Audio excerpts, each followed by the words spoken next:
Hello അസ്സാം വലൈക്കും. എന്തൊക്കെയുണ്ട് വിശേഷം?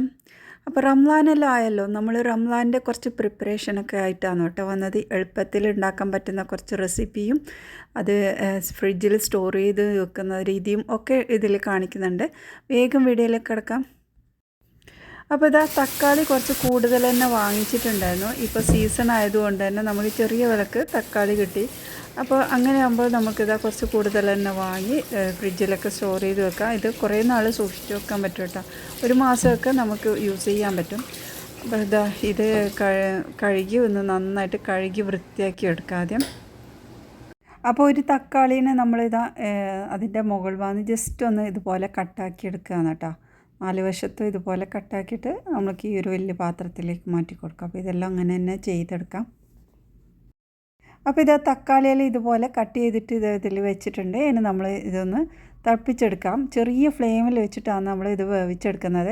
നമ്മൾ ഇതിലേക്ക് ഒട്ടും വെള്ളം ഒഴിക്കുന്നില്ല കേട്ടോ. ഒന്ന് അടച്ച് വെച്ചിട്ട് വേവിച്ചാൽ തന്നെ മതി. അതിൽ നിന്ന് തന്നെ വെള്ളം ഊറി വരും. അപ്പോൾ തക്കാളിയിൽ തന്നെ നല്ലോണം വെള്ളം ഉണ്ടാവും. നമ്മൾ വേറെ വെള്ളം ഒഴിക്കണ്ട. കൂടുതൽ വെള്ളം ഒഴിച്ചു കഴിഞ്ഞാൽ നമ്മളിത് തിളപ്പിച്ചെടുക്കുമ്പോൾ നല്ലോണം ടൈം എടുക്കും. ഒരടിപൊളി ചിക്കൻ കറിയാണ് കേട്ടോ ഇത്. ഇതിൻ്റെ വീഡിയോ ഒന്നും എടുക്കാൻ പറ്റില്ല കേട്ടോ. കാരണം നമ്മൾ ഈ ഒരു വീഡിയോയിൽ എടുക്കുന്നതുകൊണ്ട് ഇതും കൂടി എടുത്തു കഴിഞ്ഞാൽ വലിയ ലെങ്ത് ആവും പറഞ്ഞിട്ട് അതിൻ്റെ ഒരു വീഡിയോ ഒന്നും എടുത്തില്ല. നല്ല ടേസ്റ്റായിരുന്നു കേട്ടോ. അപ്പോൾ ഇതാ നമ്മൾ തക്കാളി ഇതെവിടെ നല്ല തിളയെല്ലാം വന്ന് ഒന്ന് അതിൻ്റെ തൊലിയെല്ലാം ഒന്ന് ഇളകുന്ന പോലെ അങ്ങനെ ആയിട്ട് വരണം. അപ്പോൾ നമ്മളിത് മാറ്റി വെച്ച് അതിൻ്റെ തൊലിയൊക്കെ ഇളക്കിയെടുത്ത് മാറ്റി വെക്കാം കേട്ടോ. ഇനി ഇത് സ്റ്റൗവിൽ വെച്ച് നന്നായിട്ടൊന്ന് ഇതാ കുത്തി ഉടച്ചെടുക്കാം. അതെല്ലാം ഒന്ന് ജസ്റ്റ് ഒന്ന് ഉടഞ്ഞ് കിട്ടാൻ വേണ്ടിയിട്ടാണ്. അതിൻ്റെ തൊലിയെല്ലാം പോയതുകൊണ്ട് തന്നെ പെട്ടെന്ന് നമുക്ക് അലിഞ്ഞ് കിട്ടും. പിന്നെ അതിലൊരുപാട് വെള്ളമുണ്ട്. ആ ഒരു വെള്ളം കുറച്ചൊക്കെ വറ്റിയിട്ടും വരണം കേട്ടോ. അപ്പോഴാണ് നല്ല നമുക്ക് എടുത്ത് വെക്കാനും നല്ലത്, കേടുകൂടാതെ കുറേ നാൾ സൂക്ഷിച്ച് വെക്കാനൊക്കെ നല്ലത് അങ്ങനെയാണ്. അപ്പോൾ ഇതാ നല്ലോണം തിളപ്പിച്ച് അതിലേക്ക് ഇനി നമ്മൾ കുറച്ചൊക്കെ ഒന്ന് സ്പൈസസ് ചേർത്ത് കൊടുക്കുന്നുണ്ട്. ഓവറായിട്ട് ചേർക്കുന്നില്ലെങ്കിലും കുറച്ചൊക്കെ ചേർത്ത് കൊടുക്കുക. അപ്പോൾ 2 ടേബിൾ സ്പൂണോളം മുളക് പൊടിയാണ് ചേർത്തിട്ടുള്ളത്. പിന്നെ നമ്മൾ ഉപ്പ് ചേർത്ത് കൊടുക്കാം. ഉപ്പ് കുറച്ച് കൂടുതൽ തന്നെ ചേർത്ത് കഴിഞ്ഞാൽ കൂടുതൽ നാൾ കേടുകൂടാതെ സൂക്ഷിച്ച് വെക്കാൻ പറ്റും കേട്ടോ. ഈ ഒരു തക്കാളി പേസ്റ്റ് ഉണ്ടല്ലോ, നമ്മൾക്ക് പിസ്സക്ക് ഉപയോഗിക്കാം, കറി വെക്കാൻ ഉപയോഗിക്കാം, പിന്നെ എന്തെങ്കിലും സോസ് ഉണ്ടാക്കുമ്പോൾ അതിലേക്കെല്ലാം ഉപയോഗിക്കാം. അപ്പോൾ പിസ്സ മാത്രമായിട്ട് ഉണ്ടാക്കേണ്ടവർ അതിലോട്ട് ഒറിഗാനോ ഇടാം, പിന്നെ ചില്ലി ഫ്ലേക്സ്, പിന്നെ വെളുത്തുള്ളി അതുപോലത്തെ സാധനങ്ങളെല്ലാം ഇടാം. ഇങ്ങനെ ആക്കി വെച്ചാൽ നമ്മൾക്ക് എല്ലാത്തിനും യൂസ് ചെയ്യാം. കറി വേണമെങ്കിൽ കറി ഉണ്ടാക്കാം, പിസ്സക്ക് വേണമെങ്കിൽ ആ ഒരു ടൈമിന് നമ്മൾ അതിന് ചേഞ്ചസ് വരുത്തിയാൽ മതി കേട്ടോ. അപ്പോൾ ഞാൻ ഇതിൽ അധികം ഒന്നും വേറൊന്നും ചേർത്തിട്ടില്ല. പിന്നെ വെളുത്തുള്ളിയിലെ ഫ്ലേവറൊക്കെ ചേർത്ത് കഴിഞ്ഞാൽ നല്ല ടേസ്റ്റ് ആയിരിക്കും. പക്ഷേ ഞാൻ ഈ ഒരു രീതിയിൽ തന്നെയാണ് എടുത്ത് വെക്കുന്നത്. ഉപ്പ് നമ്മൾ കുറച്ച് കൂടുതൽ തന്നെ ചേർത്ത് കഴിഞ്ഞാൽ മതി. ഇനി നമ്മൾ ഇത് ചൂടാറിക്കഴിഞ്ഞാൽ ഇതുപോലുള്ള ജാറിലേക്ക് ആക്കി വെക്കാമെന്ന് കേട്ടോ. അപ്പോൾ എനിക്കിവിടെ 3 ജാറിലാക്കി കിട്ടി. നല്ല ഈ ഒരുപാട് നമ്മൾക്ക് യൂസായിട്ട് ഉപയോഗിക്കാൻ പറ്റുന്നത്. നോമ്പിനെല്ലാം നല്ല ഉപകാരപ്പെടും കേട്ടോ. നമ്മൾക്ക് കറിയൊക്കെ എളുപ്പത്തിൽ ഉണ്ടാക്കാൻ പറ്റും. ഞാനിത് 3 ബോട്ടിലായിട്ടാണ് വെച്ചത്. ഇങ്ങനെ വെക്കണം, അപ്പോൾ കൂടുതൽ നാൾ ഉപയോഗിക്കാൻ പറ്റും. ഒന്നിൽ തന്നെ ആക്കി വെച്ചാലുണ്ടല്ലോ പെട്ടെന്ന് അത് കേടായി പോകും. നമ്മൾ ഡെയിലി സ്പൂണോട് ഇങ്ങനെ കോരിയെടുക്കുന്ന സമയത്ത് പെട്ടെന്ന് കേടുവരാനുള്ള സാധ്യതയുണ്ട്. അടുത്തത് ഇതാ മല്ലിയിലയാണ് കേട്ടോ. എനിക്ക് സ്നാക്കിലെല്ലാം ഒരുപാട് ഇടുന്ന ഒരു സാധനമാണ്. ഏതിലായാലും കറി വെക്കുന്നതെങ്കിലും മല്ലിയില ഇല്ലാത്ത ഒരു കറിയും ഞാൻ ഉണ്ടാക്കുന്നത് തന്നെ കുറവായിരിക്കും. അത്രയ്ക്കും എനിക്കതിൻ്റെ ഫ്ലേവർ ഇഷ്ടമാണ് കേട്ടോ. ചിലർക്ക് ഇഷ്ടപ്പെടാത്ത ആൾക്കാരുണ്ട്. അപ്പോൾ നമ്മളിത് ഒന്ന് കഴുകി ഉണക്കി എടുക്കുന്നതാണ്.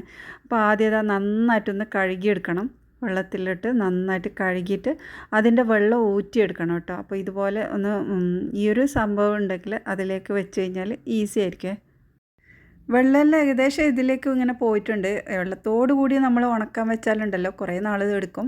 അപ്പോൾ അങ്ങനെ വെച്ച് കഴിഞ്ഞാൽ മല്ലിയില ഫ്രഷ് മല്ലിയിലയാണെങ്കിൽ പെട്ടെന്ന് കേട് വരും. അതുകൊണ്ട് കഴിയുന്നത്രയും വേഗം അത് ഉണക്കിയെടുക്കണം. ഫാൻ ഇട്ടിട്ടാണെങ്കിലും എങ്ങനെയാണെങ്കിൽ ഇവിടെ നല്ല തണുപ്പുണ്ടായതുകൊണ്ട് തന്നെ മല്ലിയില നല്ല ഫ്രഷും ഉണ്ട്. പക്ഷെ പെട്ടെന്ന് ഉണങ്ങി കിട്ടില്ല. അതുകൊണ്ട് ഇതുപോലെ ഇങ്ങനെ ഒന്ന് നല്ലോണം വിരിച്ചിട്ട് തന്നെ ഇട്ടിട്ടുണ്ട് കേട്ടോ.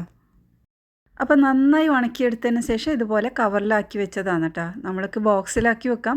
നമ്മുടെ ഫ്രിഡ്ജിൽ ഒരുപാട് സ്ഥലം ഉണ്ടെങ്കിൽ അങ്ങനെ ആക്കാം. നമുക്ക് നോമ്പിനൊക്കെ ഒരുപാട് സാധനം വെക്കാനുള്ളത് കൊണ്ട് തന്നെ ഇങ്ങനെ ആക്കി വെക്കുന്നതായിരിക്കും. കവറിലാക്കി കഴിഞ്ഞാൽ കുറച്ച് സ്ഥലം കൂടുതൽ കിട്ടും.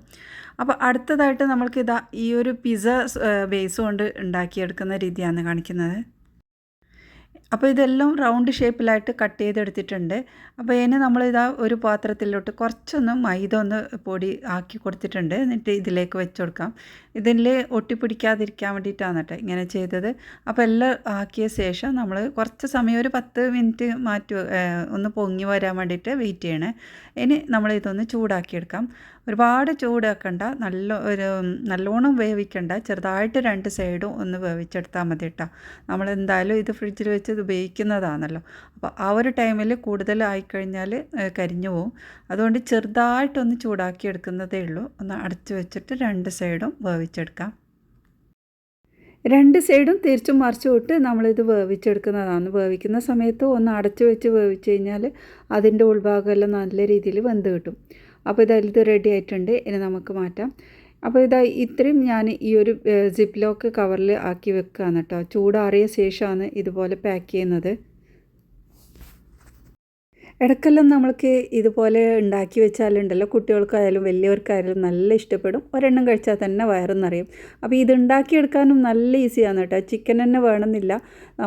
ഇതിലേക്ക് കുറച്ച് കെച്ചപ്പും ചീസും പിന്നെ കുറച്ച് വെജിറ്റബിൾസ് എല്ലാം ചേർത്തിട്ട് അതിലേക്ക് കുറച്ച് ഒറിഗാനോ അങ്ങനെ എല്ലാ സാധനവും ഇട്ട് കഴിഞ്ഞാൽ തന്നെ നല്ല ടേസ്റ്റാണ്.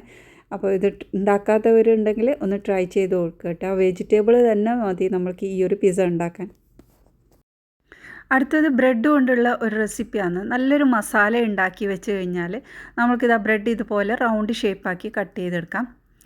ഇനി ഇതിൻ്റെ സൈഡെല്ലാം നമുക്ക് ആവശ്യമുണ്ട് തന്നെ കേട്ടോ, കളയാൻ പാടില്ല. അതെല്ലാം നമുക്ക് പൊടിച്ചെടുക്കണം. ഇനി ഇതിലോട്ട് കുറച്ച് മയനീസ് ചേർത്ത് കൊടുക്കാം. മയനീസോ ചീസോ എന്തായാലും കുഴപ്പമില്ല കേട്ടോ. അപ്പോൾ അതൊന്ന് ജസ്റ്റ് ഒന്ന് സ്പ്രെഡാക്കിയ ശേഷം ഒരു ഭാഗത്ത് നമ്മൾ കെച്ചപ്പ് ചേർത്ത് കൊടുക്കുന്നുണ്ട്. ഇനി നമ്മുടെ മസാല ഇതിലേക്ക് വെച്ച് കൊടുക്കാം. നല്ല സ്പെഷ്യൽ മസാല തന്നെയാണ് കേട്ടോ ഞാൻ ഇതിലേക്ക് വെച്ചിട്ടുള്ളത്. ഇനി നമ്മുടെ ബ്രെഡ് കൊണ്ട് തന്നെ ഒന്ന് കവർ ചെയ്തെടുക്കാം. ഇനി നമ്മൾ ഇതൊന്ന് കോട്ടിങ് ചെയ്യണം. അപ്പോൾ ഞാനിവിടെ കുറച്ച് നമ്മുടെ കോൺഫ്ലവറാണ് കേട്ടോ എടുത്തിട്ടുള്ളത്. കോൺഫ്ലവർ ജസ്റ്റ് ഒന്ന് വെള്ളത്തിലൊന്ന് മിക്സാക്കി എടുത്തതിന് ശേഷം ഒന്ന് നന്നായിട്ട് ഒന്ന് ഡിപ്പ് ചെയ്ത് ഒന്ന് പിഴിഞ്ഞെടുത്തതിന് ശേഷം നമ്മൾ ബ്രെഡ് ക്രംസിലും കൂടി ഒന്ന് കവർ ചെയ്തെടുക്കുന്നുണ്ട്. അപ്പോൾ ലൈറ്റായിട്ട് ഉള്ള കോട്ടിങ് മതി എന്ന് വെച്ചാൽ അങ്ങനെയും ചെയ്യാം കേട്ടോ. ഇനി നമ്മൾ ബ്രെഡ് ക്രംസ് നന്നായിട്ട് എല്ലാ ഭാഗത്തും ആക്കി കൊടുക്കുക.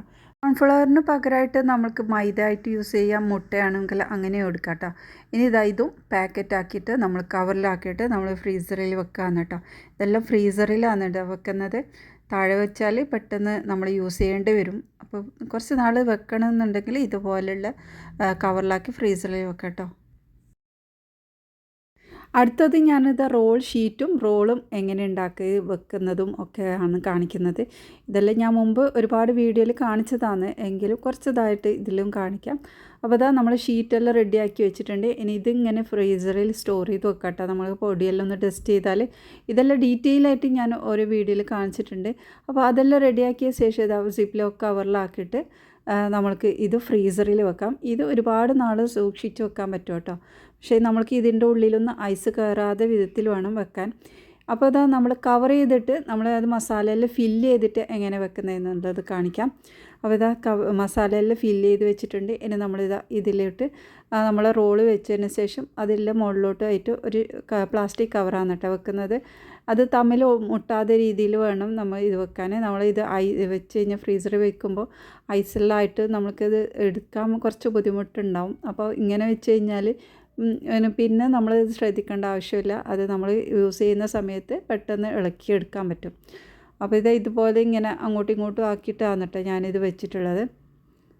ഇനി ഇതുപോലെ മടക്കിയെടുത്തിട്ടും നമുക്ക് അതിൻ്റെ മുകളിലോട്ടും വെക്കാം. സംഭവം ഇതുപോലെ ഓരോന്ന് ശ്രദ്ധിച്ചു കഴിഞ്ഞാൽ നമുക്ക് എളുപ്പത്തിൽ ഉണ്ടാക്കിയെടുക്കാനും നമ്മൾ ഓരോ ജോലിയും ഈസി ആയിട്ട് വരും. ഇനി അടുത്തത് നമുക്ക് കട്ട്ലറ്റ് എങ്ങനെയാണ് ഉണ്ടാക്കുന്നതെന്ന് നോക്കാം. കട്ട്ലറ്റ് ഉണ്ടാക്കുന്നതല്ല, കട്ട്ലറ്റ് എങ്ങനെയാണ് സൂക്ഷിച്ച് വെക്കുന്നതെന്ന് നോക്കാം. അപ്പോൾ കട്ട്ലറ്റൊക്കെ റെഡിയാക്കി എടുത്തിട്ടുണ്ട്. അപ്പോൾ ഇതുപോലെ തന്നെയാണ് ബോക്സിൽ നമ്മൾ ഇതുപോലെ വെക്കാം. നമ്മൾ ഇതുപോലെ വെച്ച് കഴിഞ്ഞാൽ നമുക്ക് കട്ട്ലറ്റ് ഒട്ടും പൊട്ടാത്ത രീതിയിൽ പെർഫെക്റ്റ് ആയിട്ട് തന്നെ നമുക്ക് കിട്ടും കേട്ടോ.